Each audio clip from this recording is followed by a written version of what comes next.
Hello, guys, and welcome to another episode of the Double Pivot podcast. I'm your host, Mohammad Hamza, and what a weekend we had. And to discuss that, we have a five-star cast today. Mr. Zain Azam is returning again and going to talk about Liverpool and Leeds. And we have the Chelsea boys, Vivek, Ryan, and Abu also with us. And we'll discuss the rest of the top six and their performances. How are you guys doing? And I also wanted to ask you, you can tell quickly which was the most surprising result of the weekend. Zenba, you can start, and then we'll go with the others. Yeah, obviously Liverpool. Yeah. It was almost laughable, but yeah, definitely. I don't think anyone thought that. United losing. What did they lose finally? 6-1. 6-1. Spurs. And with a man sent off, they were a little unlucky, whatever. But the Liverpool result was just shocking. Right. Yeah. Boys, Vivek. Yeah, I think I agree. Maybe Liverpool result. I'll say one thing though. When I saw the lineups, I thought Villa had an attacking lineup. Thought an upset could be on the card, but obviously I never saw 7-2 result happen. Yeah. Ryan and Abu. I agree with the others. Obviously, the Liverpool match. For Liverpool, yeah. Obviously, 7-2 couldn't have expected in a million years that would be the result. Right. As Vivek said, I agree. It looked like a lineup that was bound to be an upset, but not this way. Not a complete blowout. I didn't say it's bound to be an upset. Could have. It looked like an upset. Abu, same, agree? Yeah, same thing. Right. We'll come to the Liverpool game. But I just wanted to start off with Chelsea on Saturday. Comfortable, probably the most convincing of the top six sides over the weekend. So, Ryan, what do you think? I didn't personally watch the game. You guys can probably tell the viewers how the game went. First clean sheet for Chelsea and good performance, convincing performance. Yeah, it was a very convincing performance. Plenty of positives to gather from that match, especially the Premier League debut for Ben Chilwell. What a performance he had. He was pretty good defensively and contributed well attacking wise, a goal and an assist. And the second half was a really terrific performance from Chelsea. The first half we were pretty solid defensively, very solid defensively, and there was still a couple of issues creatively, but in the second half we absolutely killed the game off, and right. we were creating some good chances in the second half, and there were plenty of positives. Havertz getting into the match without a goal and assist, he influenced the match quite well. And I think this was Jorginho's best performance of the season. Yeah. He was really solid in that midfield pivot with Kante, and Kante is always really solid. And the defense looked really good. Zuma, Silva looked like they complemented each other really well. And Aspilicueta was the consistent performer he is, put in a solid performance as well. Werner, I'd say on that left wing, it's probably not his best position. Lampard has given him probably not the best place to play him, but still it's early days in the season. Once he starts getting into that centre forward role, he'll perform better, hopefully. And as well, the youngster Hudson-Odoi, really energetic performance from him. So yeah, overall it was a really good result.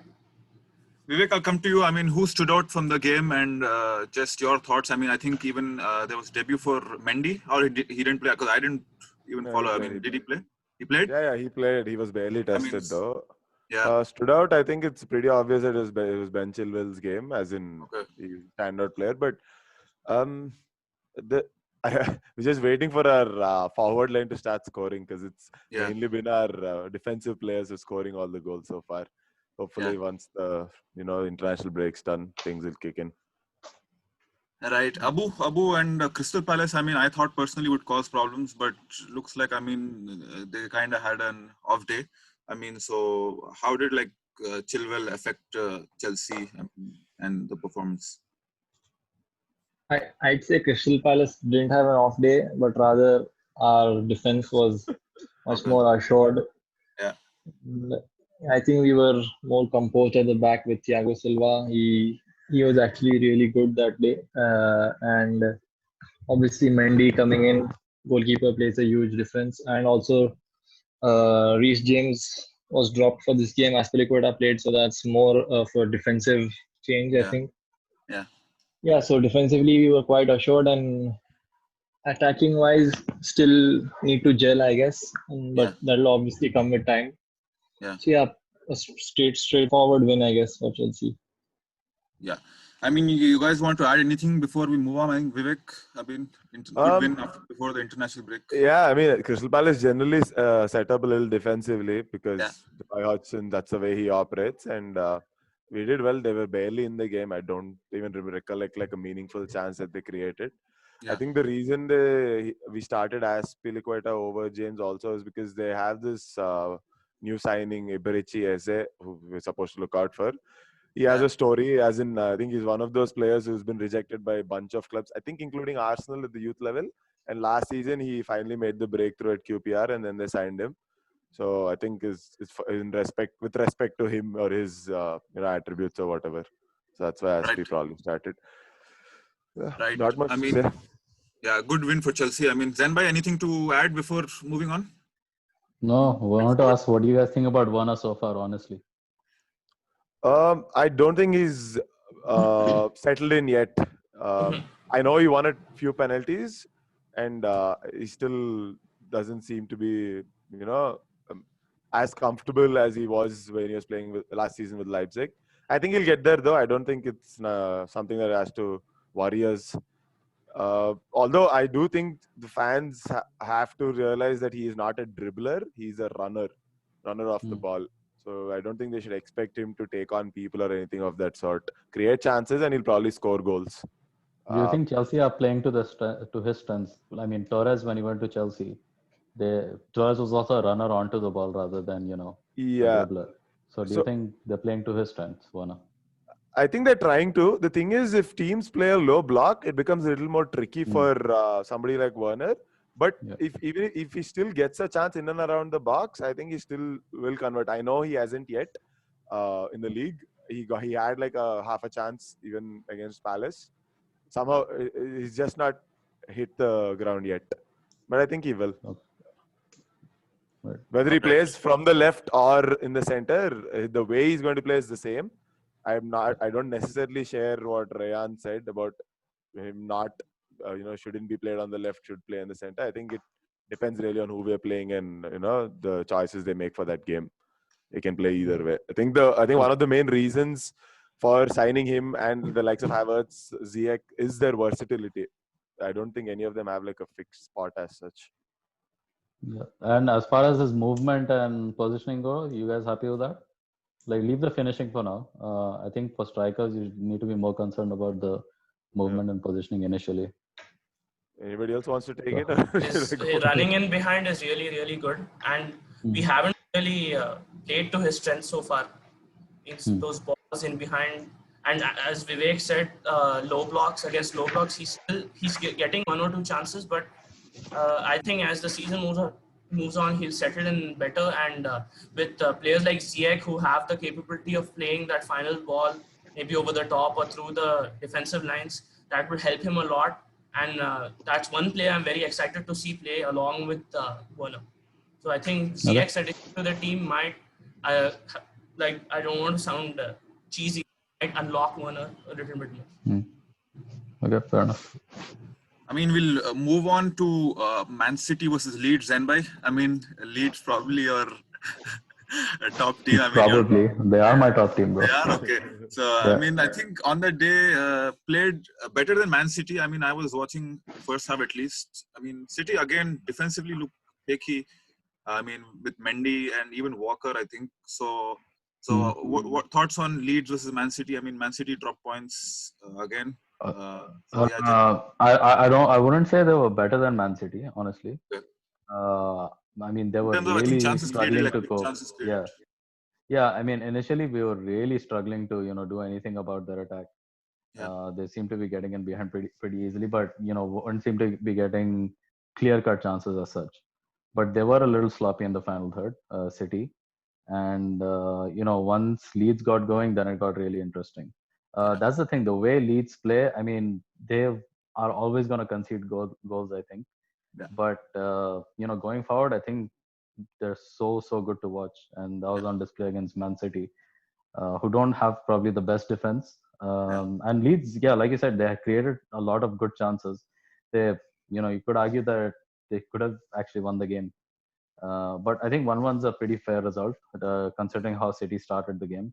So yeah, really happy. I mean, a point against City, you would have taken that any day. Yeah, I mean, Abu, your thoughts on that game? I mean, both teams defensively vulnerable since the start. So how do you see that performance from both? Yeah, like Zenbai said, I think City's attack looked a bit sloppy. They're not the final product isn't there yet. I think like the previous seasons, but that'll obviously come with time, a few games. And yeah, the defense, I'm actually not sure who their best centre back pairing is, and if Mendy is a good left back for the Premier League now. And because Mendy has been making errors for a while now in the Champions League, Premier League, and sometimes Pep plays Cancelo at left back, but obviously Cancelo is a right back playing at left back, so that's not a great option to have. And I didn't watch the whole game, so I don't know what else to say. What else? Okay, I mean, Vivek and Ryan, just Man City and Leeds, if your opinion on both. I mean, I think, yeah. I mean, City, Liverpool, and Leeds. So sorry, all these three teams. I mean, they go press high up the field and try and play attacking, but I think all of them have some sort of defensive issues. I mean, they'd rather. That's bound to happen. As in, if you press high, you are going to leave spaces, so you will concede at different points of time. I don't necessarily think you can say they're bad defensively because of that. It's just the way of defending they're choosing to go ahead with. Although the game was a good watch, the thing is though, the City conceded from a set piece and an error of sorts. Yeah. I think Kyle Walker let his man go. I mean, if I'm not. Yeah, and Edison was just clearance into Mendy. Yeah. Anyway, that's not what I'm saying. Defensive, we don't need to read too much into individually from that game. But Mendy hasn't really been defensively great since he's moved. I think he was brought in mainly for the attacking threat he provides. If they want to go defensively, maybe Nathan Ake could be an option on the left back because he plays there sometimes. But again, going forward, they'll lose out a little bit there. And with regards to their attacking, more than the end product, it's mainly the cutting edge that they're missing because Aguero's out, Jesus is out. The lack of a number 9, at least for me personally, I always want a number 9 playing. Even though I know some of y'all are okay with like false 9s and things like that, I prefer having a striker. So I think at some point it will show that when you don't have. I think if you want to play that false 9, you need like really good runners off the ball, like Werner and stuff. I mean, I remember when like Guardiola used to play with Barcelona, he had Villa and Pedro. I mean, they used to like try and run in behind mostly. I mean, I think so. I mean, Villa was a striker just pushed out wide. So. Yeah, but I know what you mean. Yeah. I mean, and Ryan, do you think Guardiola is in like a moment of transition for City? I mean, Silva is left. I mean, Company's left the year before, and then I think Aguero is injured. He's old. Fernandinho is old. So I think it's like a transition period for Man City. Guardiola. Yeah, you could say that. Although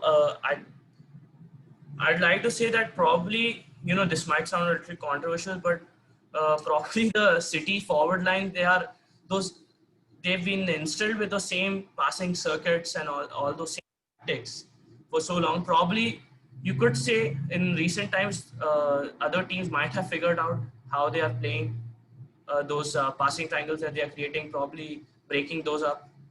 And talking about the early City dominance in that match, I would like to say the first 20-25 minutes, the reason City were on top was because they were pressing Calvin Phillips really, really well. And Calvin Phillips is a very big focal point of that Leeds team.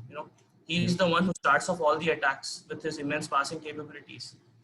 And in the second half, Bielsa realized that, and he started bringing those other two central, or we could say attacking midfielders back while building out of the back. So that was giving City more players to be concerned about while they were pressing high. And that's when, during that period from the, you could say the 45th, 46th minute until the 70th minute, that's when Leeds were completely on top of the game. Right. So I'd say, and coming back to, I apologize to the Guardiola question. Yeah, he seems to be in a transition moment. He had a very good settled team, and Davidson was an important peg in that team. So yeah, he is going through a transition moment. Right. I mean, Zenbai, anything to add before we move on? I mean, no, I think want to talk about Liverpool. There's not fair points. going to bring a smile on your face. Yeah, we'll move to Liverpool. A lot to talk about. I mean, 7-2.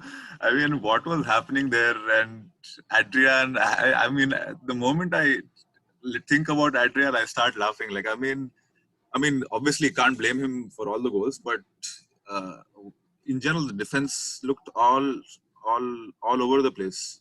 Liverpool. Yeah. Look, yeah, Adrian. I mean, he set the tone, honestly. But you can't blame him for any of the other goals, to be honest. Yeah.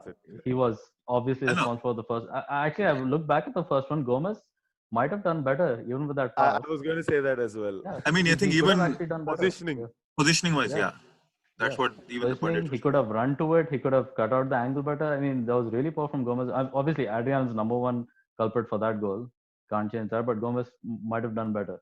And then you look at all the other goals from there. Gomez was, I mean, that was an absolute shocker of a game from Gomez. Yeah. And everyone else. Van Dijk wasn't good. Trent was horrible. I mean, just everyone apart from probably, Robertson and Mohamed Salah. And Jota was, I mean, in the first half looked Jota was good in the first half, but Firmino couldn't, I don't know what he was passing to. So I mean, it's just one of those freak days, man. Like, Zenbai, that right hand side, Trent and Gomez. I mean, they. I think when I was watching, majority of the problems were being caused from that side. I mean, is that a worry? I mean, going ahead, like, I mean, do you see? I think Henderson was missed. I think if he's there, he'd probably tuck in well and cover. But if Keita was playing, I mean, I think it was more vulnerable. I mean, because didn't have that nous to smell the danger and clear. So, I mean, that's the thing about Henderson that I keep telling people, man. His tactical awareness, it's very underrated. That's a skill you can't quantify really. When Trent is always going to bomb forward, that's his job. Like, he's an attacking player. I wouldn't consider him a defensive player for us. He's one of our main attacking outlets. So if he's going to be making those runs, your midfield has to cover, and Henderson always covers. If there's no one to cover, see what happens exactly. Like, it's not a coincidence that when Henderson doesn't play, we lose. We lose or we draw. Okay, it's not a coincidence. And a lot of goals come from that side then. I agree with what he said. I mean, maybe I'm not necessarily just Henderson, but about the quality being very underrated. When you have a very attacking fullback, and if he is out of position, you need your centre mid to tuck in. And not everyone does that. Actually, the issue is not everyone even reads it for them to be able to do it. So those are the things that go missing. So I know you didn't rate Henderson before, but there's more reason for you to now. No, I do, Bob. I think in the last year, I think he's definitely changed. Yeah. There's a reason why Klopp always picks him, regardless of the number of midfielders we've got. If he's fit, he's always playing because Klopp knows that Henderson will do exactly as told on the pitch. I think in our system, he's like one of the most important players, like if not the most. So, a lot of players are important, but that's a really important player as well. Yeah. Do you think Gomez had a shocker, definitely, but do you think once Thiago is fit and all this COVID things done a little bit, and do you think he'll start as the pivot and Fabinho pushed back into defense for the season? I think that would be an option, definitely. But I don't know. Fabinho's had one amazing game as centre back against Chelsea. How long is Matip injured for? He's almost always injured, man. Like, you can't rely on Matip. When Matip, you can't rely on Matip. You can't fully rely on him. Also, the thing about Fabinho is that you mentioned if he would be a primary centre back alongside Van Dijk. The thing is, we play a very high defensive line. Yeah. He doesn't have the pace, and it's not ingrained in him to be maintaining that line. You need to be really clever as a defensive player to be constantly maintaining that line, pushing up and stuff. And Gomez and Van Dijk are two of the fastest centre backs out there. Even if they do mess up, more often than not, they can cover up a little bit. Fabinho is not quick at all. So that I don't see him being as a primary centre back, which is a little concerning because if Gomez, I mean, he had a very good game the other day, and then he had a shocker today. Like I said, today is an outlier. Yesterday was an outlier, man. I don't think we should read too much into it. 3 deflected goals, and the only thing I would be worried about is how easily they kept breaking that offside trap. Every attack of this, they kept breaking that offside trap. That was a little concerning. But apart from that, the goals, Adrian, defensive mistakes. We've talked about defensive. How were the things done by attackingly? I mean, it looked like, it was little complacent. Yeah. I mean, off the ball also, the running in behind. I think missed Mane probably and his energy. One thing I'd like to add. Sorry. Yeah, go ahead. But when Mane plays, your attack looks completely different. Mane just uplifts that attack. Mane wasn't there. Jota looked good in the first half. He created few chances. It wasn't like really bad. But I think after this third goal went in, or the fourth one, I think that totally like disintegrated the team. Then I didn't see like a cohesive performance after that. Yeah, I don't think. Obviously Mane is one of the best players in the world. I don't think it's easy to replace him, but I think Jota did a fantastic job, as much as he could have. So I don't think Mane was the reason why we lost 7-2. I think, do you think Zenbai, long term, we'll probably, next season, Klopp will try and find another striker for Firmino. Someone who scores goals. Firmino, personally, really good player. I know how much you rate him also, and everybody does. But, he's been missing little chances lately. Do you see that as a worry going forward? Yeah, I've always said Firmino is a playmaker. He's not your goal scorer, right? He's a playmaker. Goals are bonuses. But, you need to start taking shots. You need to start scoring a few goals. You need to be not even selfish, just take the shot. Why are you trying to pass it when there's an easy shot on? So that's a little concerning. I think finally I would also say that we would need a proper striker as well. Someone who can constantly... we were in for Werner, so it's not like we're not in the market for a striker. Didn't work out with Werner, so let's see. Right, Liverpool, we've talked about Liverpool. And also, to add? What about Alisson being out for 6 weeks or so? I think Liverpool is in for Gazaniga or someone. I think the transfer no, I window don't think we're almost signing done. anyone. I don't think so. We're not signing anyone. The thing is, with Adrian, yes, he's nowhere as good as Alisson. Not even in the same zip code as Alisson. It's completely different. But our record with Adrian is good. I think Klopp said that 11. I think last season. That's just a stat, man. It doesn't mean much. We outscored people. There's so many mistakes. Do you think make. probably Karius could have been given a chance? No. I don't think. I think Karius was done as well. I do think Karius is probably a better keeper than Adrian, but Karius was mentally just done. I don't think he could have succeeded at Liverpool. But playing out from the back is so important to Liverpool. And Adrian, man, he's just none of his short passes. You've seen what he does, and the longer shots just go outside mostly. So that's a little concerning to me. We'll move forward. We've talked about Liverpool. We'll move forward to the other big result of the weekend. I was pretty happy before with the Liverpool game with that result. But Man United versus Spurs, 6-1. Did not see that coming, even though United have been pretty bad. Abu, your thoughts on the game? Spurs played really well. I think in the first half, every time they were going forward, they were looking threatening. And then Man United's defense, Maguire and Bailey. Your thoughts on that game? Yeah, I think Spurs actually played really well first half. Obviously, United first goal, Maguire made 3 errors in the box, like Zenbai said. I saw that goal again, and that was some shocking defending. And then second goal, obviously Harry Kane, quick thinking, great pass, Son, and obviously Son, great finisher. He runs in behind.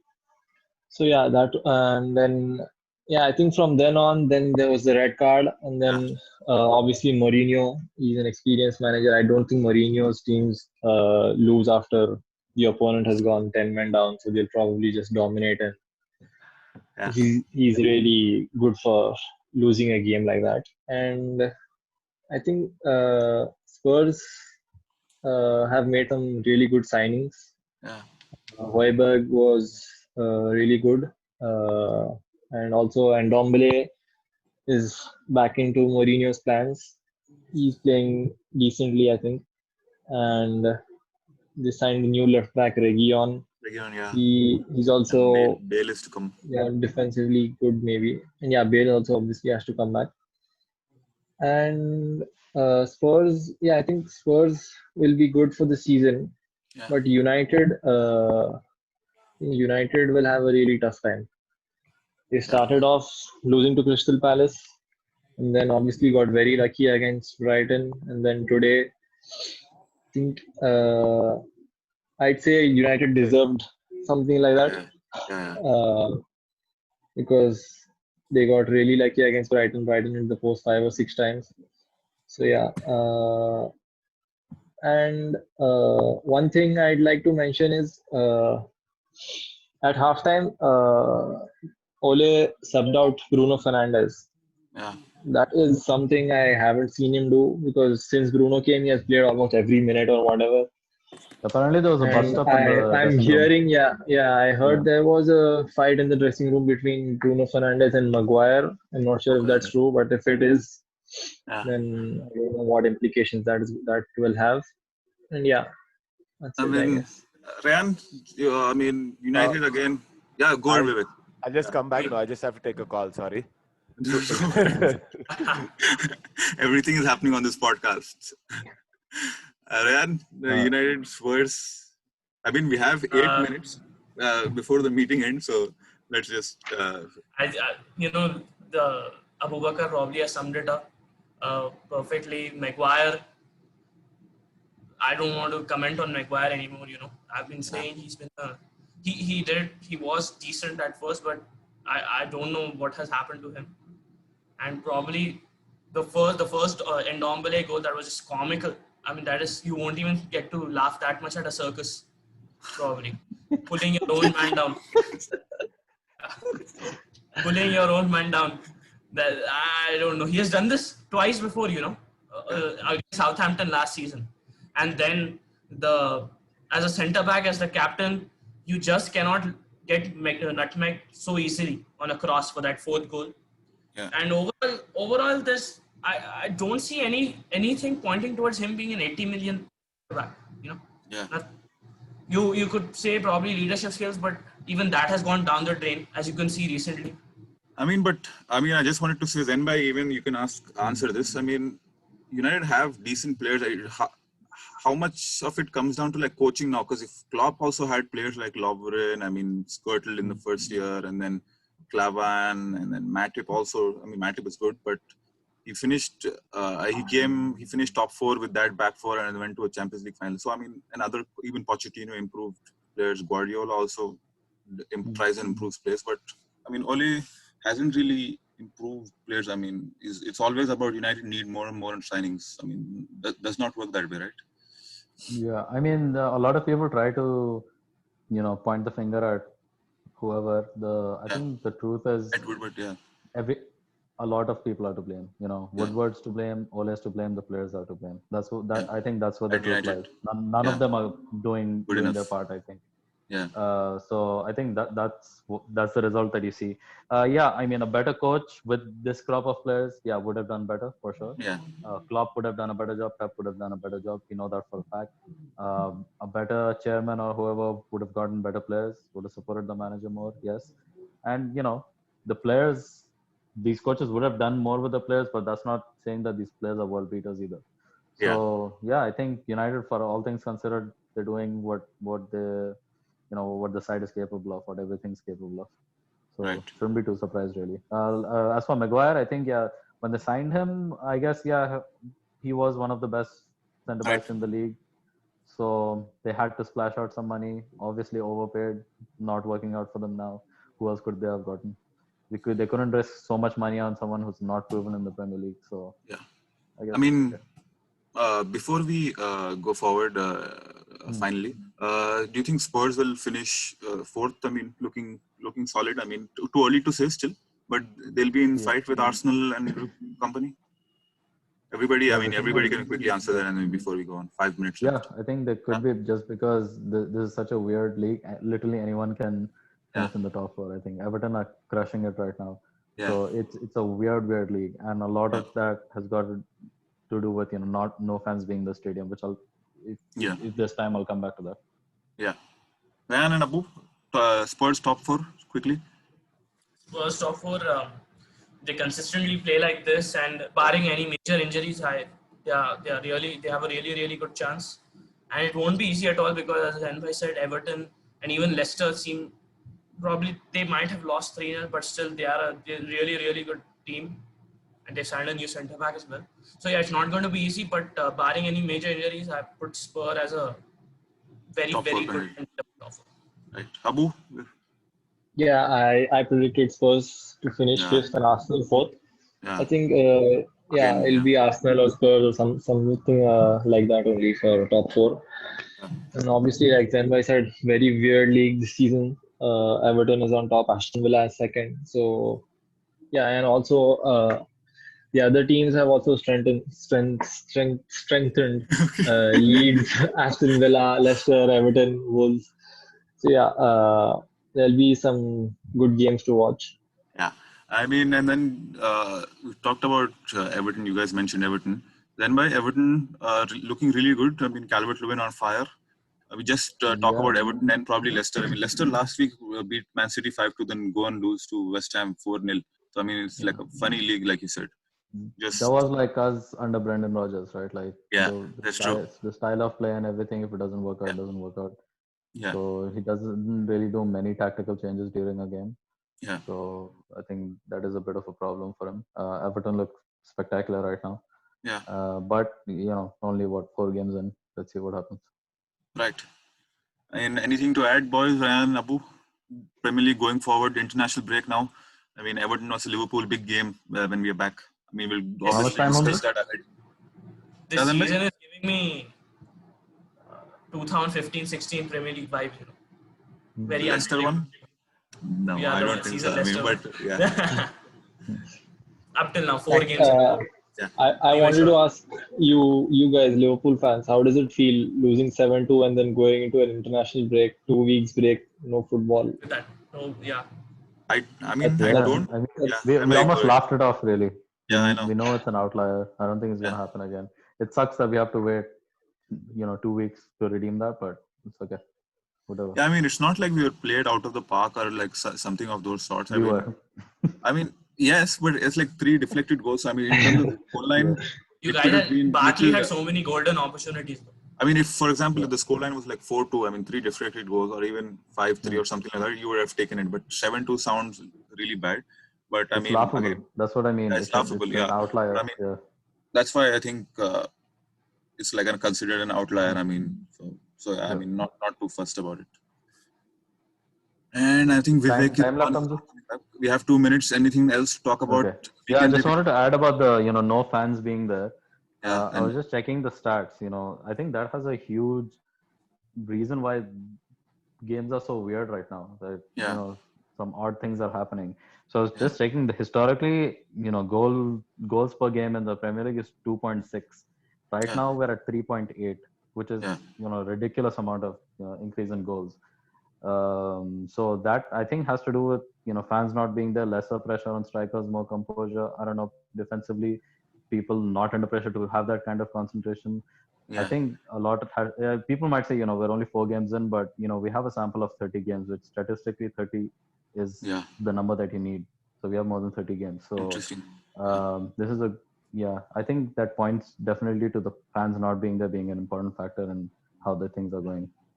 Right. Very interesting point. Thank you, Zenbai. And I mean, that should be it. Vivek, thank you for coming for a closure. Sorry. I mean, we're almost done. What is this? My bad. Important call.